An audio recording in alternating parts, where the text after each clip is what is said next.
പ്രണവനിലയമന്ത്രം പ്രാണനിര്യാണമന്ത്രം പ്രകൃതിപുരുഷമന്ത്രം ബ്രഹ്മരുദ്രേന്ദ്രമന്ത്രം പ്രകടദുരിതരാഗദ്വേഷനിർനാശമന്ത്രം രഘുപതിനിജമന്ത്രം രാമ രാമേതി മന്ത്രം. ശ്രീഗുരുവായൂരപ്പാ ശരണം. ആഞ്ജനേയ സ്വാമിക്ക് ജയ്. ശ്രീരാമചന്ദ്ര പ്രഭോ പാഹി പാഹി. അഗസ്ത്യൻ ശ്രീരാമചന്ദ്രനെ ഇങ്ങനെ ദണ്ഡകാരണ്യത്തിന്റെ കഥ പറഞ്ഞു കൊടുത്തു അവസാനിപ്പിച്ചു. അപ്പൊ രാമൻ പറഞ്ഞു, ശരി, അങ്ങനെ ഇരിക്കട്ടെ, ഞാൻ അവിടെ താമസിച്ചേക്കാം. ആയിക്കോട്ടെ, ഞാൻ അവിടെ താമസിച്ചേക്കാന്ന് പറഞ്ഞു. രാമൻ അഗസ്ത്യ മഹർഷിയിൽ നിന്നും വിടവാങ്ങി സീതയോടും ലക്ഷ്മണനോടും കൂടി ദണ്ഡകാരണ്യത്തിലേക്ക് യാത്രയായി. എന്തെങ്കിലും ലോകത്തിനൊരു നന്മ കിട്ടുന്നുണ്ടെങ്കിൽ ഉടനെ ഭഗവാനത് ചെയ്തോളൂ. അതാണ്, അവിടെ താമസിച്ചാൽ അത് നല്ലൊരു സ്ഥലമാവും. ഉണ്ണി രാമ എന്ന് പറഞ്ഞതുകൊണ്ടാണ് അവിടെ താമസിക്കാന്ന് പറഞ്ഞത്. അവർ ആശ്രമം വിടുന്നതിന് മുമ്പായി അഗസ്ത്യമുനി ചില ആയുധങ്ങൾ കൊണ്ടുവന്ന് കൊടുക്കുകയും ചെയ്തു. അദ്ദേഹത്തിന്റെ തപശക്തി കൊണ്ട് ദിവ്യമായ ഉത്ഭവസ്ഥാനങ്ങളിൽ നിന്ന് ലഭിച്ചവയായിരുന്നു ആ ആയുധങ്ങൾ. അവ ഉപയോഗിക്കാൻ തനിക്ക് ആഗ്രഹമില്ലെന്നും അവ അർഹിക്കുന്ന അവയെ കൈകാര്യം ചെയ്യാനാവുന്നൊരു പുണ്യമായ ലക്ഷ്യത്തിനു വേണ്ടി അവ പ്രയോജനപ്പെടുത്താനേ കിട്ടിയിട്ട് കാര്യമുള്ളല്ലോ. അങ്ങനെ കഴിവുള്ള ഒരാളിപ്പോൾ ഉണ്ടെന്നും പറഞ്ഞവയെ രാമന്റെ കരങ്ങളിൽ ഏൽപ്പിച്ചു. എനിക്കിതുണ്ടായിട്ട് കാര്യമൊന്നുമില്ല, എനിക്കിത് ഉപയോഗിക്കേണ്ട കാര്യമില്ല, അറിയുകയും ചെയ്യില്ല എന്ന് പറഞ്ഞിട്ട് ശ്രീരാമചന്ദ്രന്റെ കയ്യിൽ കൊടുത്തു. പറഞ്ഞു, രാമ, അവിടുന്ന് എൻ്റെ പരിചയവും ശക്തിയും പൗരുഷവുമാണ് എൻ്റെ എല്ലാം എന്നാണ് പറയുന്നത്. ആയുധങ്ങൾക്ക് എന്നെ രക്ഷിക്കാനാവുകയില്ല എന്ന് എനിക്കറിയാം, പക്ഷേ അവിടുത്തെ അനുഗ്രഹമാണ് എൻ്റെ കൈവശമുള്ള ഏറ്റവും ശക്തിയേറിയ ആയുധം എന്നും എനിക്കറിയാം. അവിടുന്ന് എൻ്റെ അഭയകേന്ദ്രമാണെന്നും എനിക്കറിയാം. അത്രമാത്രമല്ല, എൻ്റെ കോട്ടയാണ് അങ്ങ്, എൻ്റെ അഭേദ്യമായ കവചവുമാണ് അങ്ങെന്ന് ശ്രീരാമചന്ദ്രനോട് അദ്ദേഹം പറഞ്ഞു. ദണ്ഡകാരണ്യത്തിലെ വൃക്ഷനിബിഡമായ പ്രദേശത്തിലേക്ക് സീതയും രാമനും ലക്ഷ്മണനും കൂടി പോയ സമയത്ത് തന്നെ അവിടെ മാറ്റങ്ങൾ ദൃശ്യമായി എന്നാ പറയുന്നു. ഉണങ്ങിക്കരിഞ്ഞ വൃക്ഷങ്ങൾ പുളകം കൊണ്ടു പച്ചപിടിച്ച് മർമ്മരം പുറപ്പെടുവിക്കുന്ന ഇലക്കൂട്ടങ്ങളാൽ മൂടപ്പെട്ടു. ഉണങ്ങിയിട്ടേ ഉണ്ടായിരുന്നത്. ഭഗവാന്റെ തൃപ്പാദം കൊണ്ട് വെക്കുമ്പോഴത്തേക്ക് അത് പുളകം ചാർത്തനി മെയ്യിൽ എന്ന് പറഞ്ഞിട്ടില്ലേ, അതുമാതിരി പുളകം ചാർത്തി പച്ച ഇലയും തളിരലയും കൊണ്ട് ഇങ്ങനെ മർമ്മരം ചെയ്യാൻ തുടങ്ങി മരങ്ങളൊക്കെ. ദുർബലങ്ങളും അസ്തവീര്യങ്ങളുമായിരുന്ന പടർപ്പുകളും മുന്തിരിവള്ളികളും പൊടുന്ന ചൈതന്യവസ്തുക്കളെല്ലാം ഇങ്ങനെ ഉണങ്ങി കരിയാൻ നിൽക്കുന്നതെല്ലാം നല്ല പുഷ്പങ്ങളും കായ്കളും കൊണ്ട് സുന്ദരങ്ങളായി ചുറുചുറുക്കും ചുണയുമുള്ളവയായുമായി അവരെന്നാ പറയുന്നത്. സുരഭിലങ്ങളായ പൂങ്കുലകൾ വഹിച്ചു. അവയൊക്കെ ഇവർക്ക് തിന്നാൻ കൊടുക്കാനായില്ലേ. വിവിധ വർണ്ണങ്ങളിലുള്ള പുഷ്പങ്ങളെ കൊണ്ട് പുള്ളി കുത്തപ്പെട്ട അഴകാർന്ന പച്ച ഉടുപ്പണിയാൻ വനം ധൃതി കൂട്ടി. അവർ തങ്ങൾക്ക് നിവസിക്കുവാൻ പറ്റിയൊരിടം അന്വേഷിച്ചു. താമസിയാതെ തന്നെ അഗസ്ത്യൻ സൂചിപ്പിച്ചിരുന്ന പഞ്ചവടി എന്നറിയപ്പെടുന്ന സ്ഥലത്ത് അവരെത്തി. പിന്നെയാണിപ്പം ദുഷ്ടയായ രാക്ഷസേരനില്ലേ, രാവണരഞ്ജത്തിയായിട്ട് ദുഷ്ട, അവരവിടെ ജടായുവിനെ കണ്ടു. ഒരിക്കൽ ദേവന്മാരെ സഹായിക്കുന്നതിന് വേണ്ടി ആകാശമാർഗേനുള്ള സംഘടിത യാത്രയിൽ ദശരഥൻ അനുഗമിച്ചൊരു ഉത്തമ സുഹൃത്തായിരുന്നു ജടായു. ദശരഥ ചക്രവർത്തിയുടെ ദുഃഖകരമായ ചരമവാർത്ത രാമൻ ആ പക്ഷിശ്രേഷ്ഠനെ അറിയിച്ചു. ദശരഥന്റെ ചരമത്തിൽ ജടായുവിനുണ്ടായ നഷ്ടബോധവും ദുഃഖവും രാമൻ സാന്ത്വനങ്ങളാൽ ആസ്വദിപ്പിച്ചു. കരയാൻ തുടങ്ങി. ഇത് കേട്ടപാടെ കരയാൻ തുടങ്ങി. ജടായു കണ്ണുനിങ്ങനെ വെള്ളം ഒലിപ്പിക്കാൻ തുടങ്ങി. അപ്പം ആര് സമാധാനിപ്പിക്കുന്ന? സ്വന്തം പുത്രനായ രാമൻ. ദശരഥ ചക്രവർത്തിയുടെ മരണത്തില് ആ ചക്രവർത്തിയുടെ മകനായ രാമൻ ആ പക്ഷിശ്രേഷ്ഠനെ ആശ്വസിപ്പിച്ചു എന്നാ പറയുന്നത്. രാമൻ തന്നെ പറ്റി തന്നെ അദ്ദേഹത്തോട് പറഞ്ഞു. സീതയെയും ലക്ഷ്മണനെയും തന്റെ ഇതര സഹോദരന്മാരെയും സംബന്ധിച്ചും പറഞ്ഞു ധരിപ്പിച്ചു. ഗോദാവരി തടത്തിൽ ഒരു പർണശാല നിർമ്മിക്കുന്നതിൽ വ്യാപൃതരായിരുന്നു അവർ. ജടായുവിൽ നിന്നും ആ പ്രദേശത്തിന്റെ കൂടുതൽ വ്യക്തമായ ഒരു ചിത്രം അവർക്ക് ലഭിച്ചു. ആ രാത്രി അവർ ഒരു വൃക്ഷച്ചുവട്ടിൽ ഗാഠവും നവോന്മേഷജനകവുമായ നിദ്രയിലാണ്ടു. നല്ല സുഖ സുഷുപ്തിയിൽ ലയിച്ചു അവര് ആ രാത്രി. മരത്തണല്ലി ഗോദാവരി തീരത്തെ പഞ്ചവടിയിൽ കുറേ കാലം താമസിക്കണമെന്ന് രാമൻ ആഗ്രഹിച്ചു. അതിനാൽ തന്നെ പടർന്നു പന്തലിച്ചൊരു വൃക്ഷത്തിന്റെ ശീതളഛായയിൽ ചാരിക്കിടന്നുകൊണ്ട് രാമൻ ഭ്രാതാവിനെ അടുത്ത് വിളിച്ചു. സഹോദരാ ലക്ഷ്മണ, ഈ പ്രദേശത്ത് സുന്ദരവും സുഖപ്രദവുമായ ഒരു സ്ഥലം കണ്ടെത്തി നിനക്ക് തൃപ്തികരമായ വിധം ഒരു നല്ല ചെറിയ പർണശാല നിർമ്മിച്ചോളൂ കേട്ടോ എന്ന് പറഞ്ഞു. കഠാരിക്കുത്തേറ്റ വിധമായിരുന്നു ലക്ഷ്മണൻ ഈ കൽപ്പന. അദ്ദേഹത്തിന് മനോവേദന സഹിക്കുവാൻ കഴിഞ്ഞില്ല. അദ്ദേഹം രാമന്റെ പാദത്തിൽ വീണ് വിലപിച്ചു. പറയൂ, ഈ ക്രൂരമായ ആജ്ഞ അർഹിക്കത്തക്കവണ്ണം ഞാൻ എന്തൊരു കുറ്റമാണ് ചെയ്തിട്ടുള്ളത്? ഏതാണ് ക്രൂരെന്ന് പറഞ്ഞ് എനിക്ക് ഇഷ്ടപ്പെട്ട പോലെ ചെയ്തോന്ന് അത് പറഞ്ഞുണ്ടാ ലക്ഷ്മണനോട്. ലക്ഷ്മണന്റെ പെരുമാറ്റം രാമനെ ചെയ്ത് അത്ഭുതപ്പെട്ടു. രാമൻ ചോദിച്ചു, നിനക്ക് ഇങ്ങനെ ദുഃഖം ഉണ്ടാവും, ഞാനിപ്പോ എന്തെങ്കിലും പറഞ്ഞോ? എന്നാ ഇതിന്റെ കാരണം എനിക്ക് മനസ്സിലാവുന്നില്ലല്ലോ ഉണ്ണി. എന്റെ നാവിൽ നിന്നൊരു ക്രൂരമായ വാക്ക് പോലും നീ കേട്ടിട്ടുണ്ടോ? നിന്നോടോ അല്ലെങ്കിൽ മറ്റാരോടെങ്കിലുമോ കഠിനവും അസുഖകരവുമായി ഞാൻ വാക്ക് പ്രയോഗിച്ചതായിട്ട് നിനക്ക് ഇതുവരെ തോന്നിയിട്ടുണ്ടോ? നീ എൻ്റെ ആഗ്രഹങ്ങളും ആവശ്യങ്ങളും ശ്രദ്ധിച്ച് ജീവശ്വാസം പോലെ എന്നെ സേവിക്കുന്നുണ്ട്. അപ്പൊ ഞാൻ എങ്ങനെ നിന്നോട് ക്രൂരമായി സംസാരിക്കും? എന്നാണ് ചെയ്യേണ്ടത്. നിന്റെ ദുഃഖത്തിന് ഒരർത്ഥമില്ല ലക്ഷ്മണ, വെറും തെറ്റിദ്ധാരണ മൂലമാണിത്. അതിരിക്കട്ടെ, ഞാനിപ്പോൾ എന്താണ് എന്നോട് പറഞ്ഞത്? എനിക്കത് മനസ്സിലായിട്ടുണ്ടോ? നിനക്ക് ഇഷ്ടമുള്ളവരിടം തിരഞ്ഞെടുത്ത് അവിടെ നമുക്ക് പാർക്കുവാൻ പറ്റിയ പർണശാല നിർമ്മിക്കൂ, അങ്ങനെയല്ലേ ഞാൻ പറഞ്ഞത്? അത് കേട്ടപ്പോൾ ലക്ഷ്മണൻ ഇരു ചെവിയും പൊത്തി ശോകത്തോടുകൂടി പ്രതിഷേധിച്ചു. രാമ ജ്യേഷ്ഠ, ഈ വാക്കുകൾ എനിക്ക് സഹിക്കാനാവുന്നില്ല. ദുഃഖപ്രകടനത്തിന്റെ ഈ രീതിയും രാമനെ ആശ്ചര്യപ്പെടുത്തി. പക്ഷെ ലക്ഷ്മണൻ കൈകൂപ്പി മുമ്പിൽ നിന്നുകൊണ്ട് പറഞ്ഞു, എന്നിലാരുമില്ല. ഞാനെന്ന് പറയാൻ എൻ്റെ നിക്ഷേപവും എൻ്റെ ഉടമസ്ഥതയും എല്ലാം സീതയും രാമനും മാത്രമാണ്. എനിക്ക് എൻ്റെതായ ഒരു ആഗ്രഹവുമില്ല, എനിക്ക് സ്വന്തമായ ഇച്ഛയുമില്ല. എൻ്റെ ആഗ്രഹവും എൻ്റെ ഇച്ഛയും രാമന്റെ ആഗ്രഹവും രാമന്റെ ഇച്ഛയും മാത്രമാണ്. രാമന്റെ ആജ്ഞ അനുസരിക്കുന്നതാണ് എൻ്റെ ആശ്രയം, എൻ്റെ ഇച്ഛയും. മറ്റൊരാളെയും മറ്റൊന്നിനെയും ഗവനിക്കാത്ത ഒരടിമയാണ് ഞാൻ. അങ്ങനെയുള്ള ഞാനൊരു പർണശാലയ്ക്ക് പറ്റിയ സ്ഥലം സ്വയം തിരഞ്ഞെടുക്കണമെന്ന് കൽപ്പിച്ചു. ഞാൻ എന്ത് ചെയ്യും പിന്നെ? ഞാൻ എങ്ങനെ സഹിക്കും ജ്യേഷ്ഠ? എനിക്ക് സ്വന്തമായ പരിഗണനകളോ മുൻഗണനകളോ ഉണ്ടായിരുന്നെങ്കിൽ എനിക്ക് എങ്ങനെ രാമന്റെ ഉത്തമ സേവകനാകാൻ കഴിയും? ഈ പ്രത്യേക അവകാശവും ആനന്ദവും എനിക്ക് എങ്ങനെ അർഹിക്കാൻ കഴിയും? സ്വന്തമായ ഇച്ഛ ഉണ്ടെങ്കിൽ ഞാൻ ഭൂമിയിൽ ജീവിക്കുവാൻ കൊള്ളരുതാത്തവൻ ആണെന്നാണ് അതിൻ്റെ അർത്ഥം. എൻ്റെ ജീവിതം ഭാരവും കളങ്കവുമായിരിക്കും. തള്ളി വന്ന ദുഃഖം അമർത്താൻ കഴിയാതെ ഉച്ചത്തിൽ നിലവിളിച്ചുകൊണ്ട് ചെറിയ കുട്ടികളെ മാതിരി കളിക്കുന്ന ലക്ഷ്മണൻ. ഇതെങ്കിപ്പം ശ്രീരാമചന്ദ്രപ്രഭു പറഞ്ഞത് തെറ്റുണ്ടോ? രാമന് ഇപ്പോൾ ലക്ഷ്മണന്റെ മനോനില മനസ്സിലായി. കരുണാമയൻ ആയ വാക്കുകൾ ഉപയോഗിച്ചുകൊണ്ട് അവിടുന്ന് ലക്ഷ്മണനെ സമാധാനിപ്പിച്ചു. അനുജ, നിന്റെ ഹൃദയം എത്രയും പവിത്രമാണെന്ന് എനിക്കറിയാം. ഞാൻ ആ വാക്കുകൾ കേവലം ലൗകികാർത്ഥത്തിലാണ് ഉപയോഗിച്ചത്. നിന്റെ ഏറ്റവും ആന്തരഗുണമായ അർപ്പണ ബുദ്ധിയെപ്പറ്റി അജ്ഞനാണ് എൻ്റെ ജ്യേഷ്ഠനെന്ന് ധരിക്കരുത് കേട്ടോ. വ്യസനിക്കാതിരിക്കുണ്ണി. രാമൻ ലക്ഷ്മണന്റെ നേരെ മന്ദഹാസങ്ങൾ ചൊരിഞ്ഞു. എന്നിട്ട് തുടർന്നു, സഹോദരാ, നിന്റെ ഭക്തിയുടെ നിർമ്മലത്വത്തിലും സേവനത്തിന്റെ ആത്മാർത്ഥതയിൽ ഞാൻ സന്തുഷ്ടനാണ്. എന്റെ ഇംഗിതങ്ങൾ നിഷ്കളങ്കവും സമുന്നതവുമാണ്. ഇത്തരം വാക്കുകളാൽ ഇനി മേലെ ഞാൻ നിന്നെ വേദനിപ്പിക്കുകയില്ല. പാവം, വരൂ, നമുക്ക് പോയി സ്ഥലം തിരഞ്ഞെടുക്കാലോ.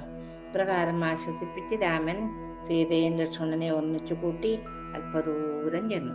രാമൻ യാത്ര നിർത്തി പറഞ്ഞു, പർണശാല ഇവിടെ നിർമ്മിച്ചോളൂ. അത് കേട്ടപ്പോൾ സന്തോഷാവും. രാമന്റെ വാക്കുകൾ കേട്ടപ്പോൾ ലക്ഷ്മണൻ ആനന്ദാധിക്യത്താൽ പറഞ്ഞു, ഞാൻ തീർച്ചയായും അനുഗ്രഹീതനായി. രാമാജ്ഞകൾ അനുസരിച്ച് പ്രവർത്തിക്കുകയാണ് എൻ്റെ കൃത്യം. എൻ്റെ ആഗ്രഹമോ നിശ്ചയമോ പ്രകാരം ഞാൻ സ്വന്തമായി എന്തെങ്കിലും നടപ്പിൽ വരുത്തുകയല്ല. ഇത് തീർച്ചയാണ് ചേട്ടാ. അദ്ദേഹം ജ്യേഷ്ഠന്റെ പാദങ്ങളിൽ നമസ്കരിച്ചു. സംതൃപ്തനും സന്തുഷ്ടനുമായി എഴുന്നേറ്റു. പിന്നീട് പർണശാലയുടെ നിർമ്മാണത്തിനായി വൃക്ഷശാഖകളും ചില്ലകളും ചുള്ളികളും മറ്റും ശേഖരിക്കുന്ന വ്യാപകനായി. ഒരു പർണശാലയെല്ലാം കെട്ടല്. ലക്ഷ്മണന് പെട്ടെന്ന് വികാര വിക്ഷുബ്ധമാകുന്ന മൃദുപ്രകൃതിയായ മനസ്സാണുള്ളതെന്നും ലളിതവും സൂക്ഷ്മവുമായ ബുദ്ധിയാണുള്ളതെന്നും സീതക്കൻ രാമന് മനസ്സിലായി. ലക്ഷ്മണന്റെ വിശ്വാസത്തിന്റെയും ഭക്തിയുടെയും അഗാധതയോർത്ത് സീതാരാമന്മാർ അത്യധികമായി ആഹ്ലാദം കൊണ്ടു. ഞാനെന്ന ഭാവം തീണ്ടിയിട്ടില്ല ലക്ഷ്മണകുമാരൻ. അതുകൊണ്ടല്ല ഇങ്ങനെ കരയുന്നത്. ലക്ഷ്മണനെ പോലെയുള്ള ഒരു സഹോദരൻ അനുഗമിക്കുകയും സേവിക്കുകയും ചെയ്യുകയാൽ തനിക്ക് വനജീവിതം അയോധ്യയിലെ ജീവിതത്തെക്കാൾ കൂടുതൽ ആഹ്ലാദപ്രദമാണെന്ന് സീത പല സന്ദർഭങ്ങളിലും രാമനോട് പറഞ്ഞിട്ടുമുണ്ട്. താമസിയാതെ പർണശാല നിർമ്മിക്കപ്പെട്ടു. ആ പർണശാല കണ്ടപ്പോൾ സീതയും രാമനും അതിന്റെ ഭംഗിയിലും ലാളിത്യത്തിലും സുഖവാസയോഗ്യതയിലും അതിന്റെ നിർമ്മാണ സ്ഥലത്തിന്റെ സവിശേഷതയിലും ആകൃഷ്ടരായി. സീത പർണശാലയിലേക്ക് പ്രവേശിച്ചു. അതിന്റെ നിർമ്മാണ കൗശലവും ശില്പകലാവിരുദ്ധം കണ്ട് ദേവി ആശ്ചര്യപ്പെട്ടുപോയി. ആവശ്യമായതെല്ലാം സംയോജിപ്പിച്ചുകൊണ്ട് ഇത്രയും ക്ഷണത്തിൽ അത് നിർമ്മിച്ചതിലും സീത ലക്ഷ്മണനെ പുകഴ്ത്തി. എങ്ങനെ സാധനമൊന്നും വേണ്ടപ്പോ അവർ മൂവരും ആ പർണശാല വളരെ സന്തോഷത്തോടു കൂടി കഴിഞ്ഞു. ശ്രീരാമൻ പഞ്ചവടി തന്റെ നിവാസസ്ഥാനമാക്കിയിട്ടുണ്ടെന്നും തങ്ങളുടേതുപോലെയുള്ളൊരു പർണശാലയാണ് അവിടെ വസിക്കുന്നതെന്നുള്ള വാർത്ത പരന്നു. അതിന്റെ ഫലമായി ദിവസം തോറും തപസ്സുകൾ കൂട്ടം കൂട്ടമായി ശ്രീരാമനെ കണ്ടു വന്ദിക്കാനായി പഞ്ചവടിയിൽ എത്തി തുടങ്ങി. അവർ ശിഷ്യന്മാരെയും കൂടെ കൊണ്ടുവന്നിരുന്നു. അവർക്ക് തൃപ്തിയാവുന്നത് വരെ ദർശനത്തിന് സാധിച്ചു. രാമനോടല്ലാതെ ഗുരുവായൂർ പോയ പോലെ ഇങ്ങനെ മാറു തിരക്കി അതൊന്നുമില്ല. ഇഷ്ടം പോലെ കണ്ടു തൊഴുതുക, പാദത്തിൽ വീണ് നമസ്കരിക്കാനൊക്കെ അവർക്ക് അവസരം കിട്ടി. അനന്തരം അവർ മനസ്സില്ലാ മനസ്സോടെയാണ് മടങ്ങിപ്പോവാറ്. സ്വന്തം ആശ്രമങ്ങളിൽ എത്തുന്നതുവരെ അവർ രാമനെ തന്നെ കീർത്തിച്ചു കൊണ്ടേയിരുന്നു. മറ്റു പലരും അവിടം സന്ദർശിച്ചു. വേദങ്ങൾ പാരായണം ചെയ്യുമ്പോഴും നീതിശാസ്ത്രങ്ങൾ വായിക്കുമ്പോഴും ഉണ്ടായ സംശയങ്ങൾ നിവാരണം ചെയ്യുകയായിരുന്നു അവരുടെ ലക്ഷ്യം. മറ്റു ചിലർ തങ്ങൾ ആചരിക്കുന്ന തപോനിഷ്ഠകൾ ശരിയാണോ, ഇങ്ങനെ തന്നെയാണോ വേണ്ടത്, പ്രയോജനപ്രദമാണോ എന്നൊക്കെയുള്ള സംഗതികളെ സംബന്ധിച്ച വിശദീകരണം ആഗ്രഹിച്ചു വന്നവരായിരുന്നു. ഭഗവാൻ പറയില്ലേ, 4 തരത്തിലുള്ള ആൾക്കാരാണ് എന്നെ കാണാൻ വരുന്നത് എന്ന്. അതുമാതിരി തന്നെ എല്ലാ ധർമ്മങ്ങളുടെയും അധിപനായിരുന്ന രാമൻ എല്ലാ വേദങ്ങളും ശാസ്ത്രങ്ങളും മതഗ്രന്ഥങ്ങളും രാമന് ഹൃദിസ്ഥമായിരുന്നു. അതുകൊണ്ട് അവിടുന്ന് നൽകിയ സംശയ നിവാരണങ്ങളും നിർദ്ദേശങ്ങളും കേട്ട് അവർ പൂർണ്ണ സംതൃപ്തിയോടെ മടങ്ങി. മഹർഷിമാര് ദർശനത്തിനെത്തിയവരെല്ലാം സന്തോഷവും സംതൃപ്തിയും അനുഭവിച്ചു. ആർക്കും ഒരു മുഷ്ടില് രാമനായിട്ട് കൊടുത്തിട്ടില്ല. ചോദ്യോത്തരങ്ങളെ സംബന്ധിച്ച് പറയുമ്പോൾ 4 തരം ചോദ്യങ്ങളെ പറ്റി വ്യക്തമായി അറിയുന്നത് നന്നാണ്. സാമാന്യമായി ചോദ്യങ്ങൾ 4 തരം. ഒന്ന് നിസ്സാരായത്, ഒന്ന് നീ ചോദിക്കാൻ കൊള്ളാത്തത്, ഒന്ന് കൊള്ളാവുന്നത് ചോദിക്കാം, വേഷമില്ല ചോദിച്ചാലെന്നത്, ഒന്ന് സ്തുത്യർഹമായത്, അതാണ് ചോദിക്കേണ്ട ചോദ്യം, അത്രയും അർത്ഥവത്തായതെന്ന് അർത്ഥം. ശ്രോതാവിന് വാദപ്രതിവാദത്തിലേക്ക് വലിച്ചഴിച്ചു കൊണ്ടുവന്ന് അദ്ദേഹത്തിന് അപമാനകരമായ പരാജയം ഏൽപ്പിക്കാൻ ചോദിക്കുന്ന ചോദ്യങ്ങളാണ് നിസ്സാരം. പ്രശ്നകർത്താവ് സ്വന്തം സാമർഥ്യവും കൗശലവും പ്രദർശിപ്പിക്കുന്നതിനായി ചോദിക്കുന്ന ചോദ്യങ്ങൾ നീചാണ്. ഞാൻ വലിയ ആളൊന്നിലെ ഭാവം കാണിക്കാൻ ചോദിക്കുന്ന നീചമായ ചോദ്യമാണ് പറയുന്നത് എന്ന വകുപ്പിൽപ്പെടും. പ്രശ്നകർത്താവിന്റെ ബുദ്ധിപ്രഭാവവും അന്വേഷണ വാസനയും വെളിപ്പെടുത്തുന്ന ചോദ്യങ്ങൾ കൊള്ളാവുന്നവയാണ്. പ്രശ്നകർത്താവ് സംശയ നിവാരണത്തിന് വേണ്ടിയുള്ള ആത്മാർത്ഥമായ ആഗ്രഹത്തോടു കൂടി ചോദിക്കുന്ന ചോദ്യങ്ങൾ സ്തുത്യർഹം എന്ന വകുപ്പിൽപ്പെടുന്നവയാണ്. സന്യാസിമാരും മറ്റ് ആശ്രമ നിവാസികളും രാമനോട് ചോദിച്ച ചോദ്യങ്ങൾ 4ാം വകുപ്പിൽപ്പെട്ടവയായിരുന്നു എന്ന് പ്രത്യേകിച്ച് പറയണ്ടല്ലോ. തപസ്സുകളെ കണ്ടപ്പോൾ രാമലക്ഷ്മണന്മാർക്ക് ഹൃദയം സന്തോഷം കൊണ്ട് നിറഞ്ഞു.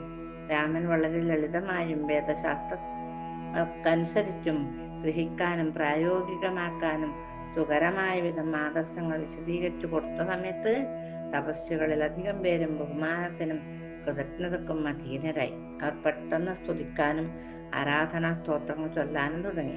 അത്ഭുത പരതന്ത്രനായി അവർ പറയുകയാണ്, ഓ പരമഗുരു, ഓ ഭൂതഭവിഷ്യ വർത്തമാന വേത്തായ സർവജ്ഞ, ഭൂതവും വർത്തമാനവും ഭാവിയൊക്കെ അറിയുന്ന അങ്ങേക്ക് നമസ്കാരം. ഞങ്ങളുടെ പ്രഭുവും വിമോചകനുമാവാൻ അവിടത്തേക്കല്ലാതെ മറ്റാർക്ക് കഴിയും? ഞങ്ങളെ രാക്ഷസന്മാരിൽ നിന്ന് രക്ഷിക്കാൻ അങ്ങേക്കല്ലാതെ വേറെ ആർക്കും കഴിയില്ലല്ലോ എന്ന്. അവിടുന്ന് സന്യാസിമാരുടെ ഹൃദയത്തിൽ സ്ഥിതി ചെയ്യുന്നു. ഞങ്ങൾ ചെയ്ത തപസ്സുകളുടെ ഫലമായിട്ടാണ് അവിടുത്തെ ലഭിച്ചത്. ഓ, ഞങ്ങൾ എത്രമാത്രം ഭാഗ്യവാന്മാരാണ്. ഞങ്ങളുടെ ആഗ്രഹങ്ങൾ അങ്ങനെ നിറവേറ്റപ്പെട്ടിരിക്കുന്നല്ലോ. രാമസന്നിധിയിൽ നിന്ന് അവർ തിരിച്ചുപോയത് മനമില്ലാ മനസ്സോടെയാണ്. സന്തോഷ സന്താപ സമ്മിശ്രമായ ബാഷ്പം കവിൾത്തടത്തിൽ കൂടി ഒഴുക്കിക്കൊണ്ടാണ് അവര് പോയത് എന്ന് പറയുന്നു.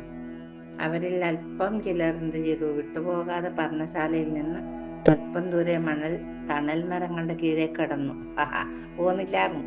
തങ്ങളുടെ ആശ്രമങ്ങളിലേക്ക് തിരിച്ചു പോകുകയെന്ന് അവർ തീരുമാനിച്ചു. അവർ ചുറ്റുമുള്ള ദിക്കുകളിൽ നിന്നും ഫലമൂലാദികൾ ശേഖരിച്ചു. കൂടുതൽ ദർശനം ലഭിക്കുന്നതിൽ ഉത്സുകരായി രാമനെ കാത്തിരുന്നു. ചിലപ്പോൾ രാമൻ പർണശാലയിൽ നിന്നും പുറത്തിറങ്ങി ചുറ്റും നടക്കുമ്പോൾ അവർ വല്ല മരമോ ചെടിയോ മറിഞ്ഞു നിന്ന് അവിസ്മരണീയമായ ആ രംഗം കണ്ട് കണ്ണുകൾ നിറച്ചു. ഇങ്ങനെ അവർ പൂർണ്ണ സംതൃപ്തിയോടെ ദിവസങ്ങൾ കഴിച്ചുകൊണ്ടിരുന്നു. തന്റെ സന്നിധിയിലെത്തുന്ന സർവരുടെയും ഹൃദയം രാമൻ അപഹരിച്ചു. രാമനോടുള്ള ഏകാഗ്രമായ ഭക്തിയിൽ അവർ ഉന്മത്തരായി. ഇനിമേൽ അവിടുത്തെ തിരുമുഖ സ്മരണയും അവിടുത്തെ നാമജപവും ആണ് തങ്ങൾക്ക് ചെയ്യാനുള്ള എല്ലാ തപസ്സുമെന്ന് അവർക്ക് തോന്നി. രാമൻ അവിടെ വന്നു കൂടുന്നവരോട് രാവും പകലും ധർമ്മത്തെപ്പറ്റിയും ആധ്യാത്മിക സാധനങ്ങളെപ്പറ്റിയും പ്രഭാഷണങ്ങൾ നടത്തി. പൊന്നു തിരുമേനിക്ക് ഓർമ്മയും വേണ്ടേപ്പാ. പലപ്പോഴും രാമൻ ലക്ഷ്മണനെ വിളിച്ചടുത്ത് നിർത്തി പറഞ്ഞു, അനുജാ, ഈ പുണ്യകർമ്മം നിർവഹിക്കാൻ വേണ്ടി വന്നത് കൊണ്ട് എനിക്ക് അയോധ്യയിൽ എങ്ങനെ തുടർന്ന് വസിക്കാൻ കഴിയും? നീ ഒന്ന് പറയൂ. ഇത്ര സുഖം കിട്ടുമോ അയോധ്യയിലെന്ന് ചോദിക്കുന്നത്? രാമായണ കഥയിലെ മറ്റുള്ള അധ്യായങ്ങൾ എങ്ങനെ അവിടെ നിന്ന് അഭിനയിക്കാൻ കഴിയും? ഞാൻ അവതരിച്ചതിന്റെ ആവശ്യം ഇതാണ്.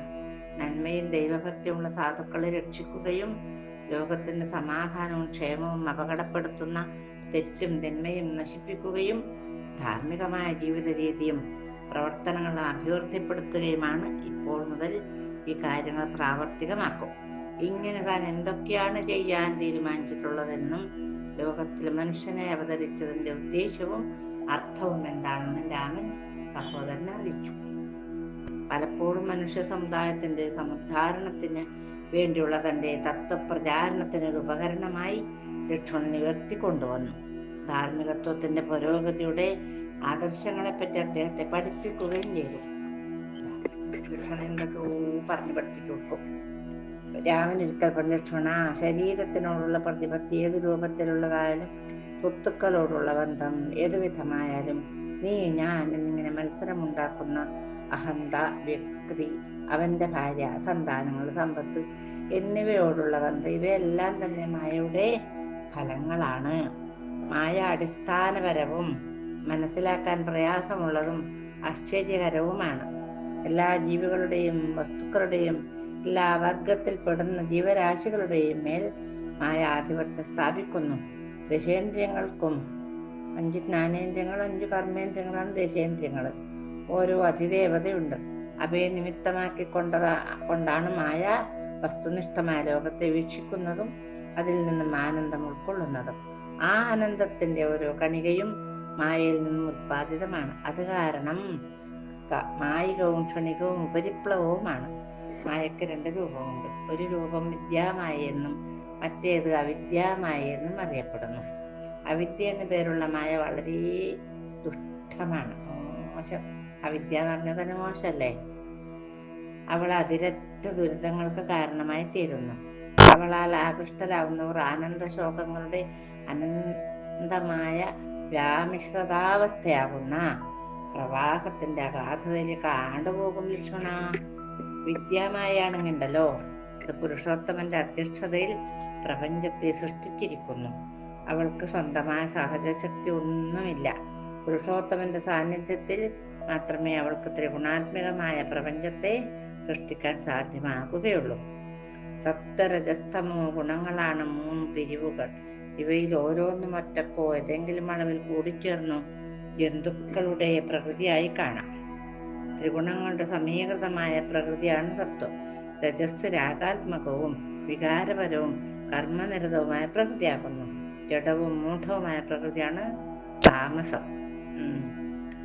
ജാതിയുടെയും സമൂഹത്തിന്റെയും അവകാശങ്ങളും ബാധ്യതകളും ഉപേക്ഷിക്കാനും പ്രായമോ പദവിയോ പരിഗണിക്കാത്തവനും എല്ലാം ബ്രഹ്മമെന്ന വിധം ജീവിക്കുന്നവനുമാണ് യഥാർത്ഥ ജ്ഞാനി. ഇവിടെ നാനാത്വമോ വൈവിധ്യമോ ഒന്നുമില്ലെന്നും എല്ലാം ഒന്നാണെന്നും മനസ്സിലാക്കിയ ആളാണ് അദ്ദേഹം. സർവം ഖല്യുതം ബ്രഹ്മ നേഹനാ നാസ്തി കിഞ്ചന. ഈ പ്രപഞ്ചം മുഴുവൻ ബ്രഹ്മമാണെന്നും ബ്രഹ്മത്തിൽ നിന്ന് വേറിട്ടൊന്നും തന്നെയില്ലെന്നും അദ്ദേഹം അറിയുന്നു. അയ്യോ ലക്ഷ്മണ, ഈ ത്രിമൂർത്തികള് ബ്രഹ്മാവ്, വിഷ്ണു, രുദ്രൻ, സത്വരജസ്തമോ ഗുണങ്ങളിൽ ഓരോന്നിലുമുള്ള ബ്രഹ്മത്തിന്റെ പ്രതിഫലനമാണെന്നും നീ മനസ്സിലാക്കണം. രജോ ഗുണം മൂർത്തീകരിച്ചതാണ് ബ്രഹ്മാവ്. സത്വഗുണത്തിന്റെ മൂർത്തിമദ്ഭാവം വിഷ്ണുവാണ്.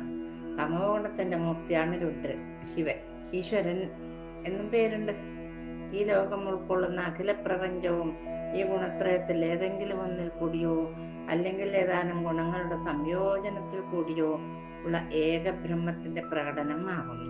അതുകൊണ്ട് ഞാൻ ഈ 3 പിരിവുകളിൽ നിന്നും അപ്പുറം മേലോട്ടും കീഴോട്ടും പോയി ആ ഒന്നിന്റെ ഉൽപ്പത്തി അന്വേഷിക്കുന്നു. അദ്ദേഹം മാത്രമാണ് സന്യാസി അല്ലെങ്കിൽ വൈരാഗി എന്ന പേരിന് അർഹനാകുന്നത്. കാരണം അദ്ദേഹത്തിന് രാഗമോ ഇഷ്ടാനിഷ്ടങ്ങളോ ഒന്നുമില്ല. അതുകൊണ്ട് തന്നെ ചിലപ്പോൾ രാമൻ സീതയും ലക്ഷ്മണനെ അടുത്ത് വിളിച്ച് ഇങ്ങനെ വിവരിച്ചു കൊടുക്കും ഒരു കഥകൾ. നേരം പോണ്ടേ.